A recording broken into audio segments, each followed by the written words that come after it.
Oh, hi there, everyone. This is your Jamaican girl, Norlene. Today's video promised to be good, so please like, subscribe, share, and leave your comment. And of course, stay for the entire video. Now, family and friends, trust me, you're not gonna feel the same way about quinoa as you have done before. In a cup of water, I've added a cup of coconut milk. All right, family and friends, next I've added half cup of vegetable broth, some cooked chickpea, guys, and some tricolor quinoa, and allowed to cook for about 5 minutes. After 5 minutes, people, they smell good. Yeah, done.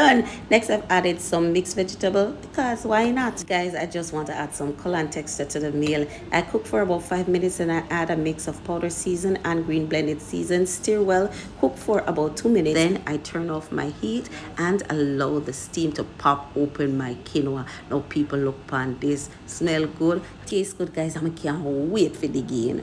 No, guys, after about 15 minutes, guys, just look at how good this look.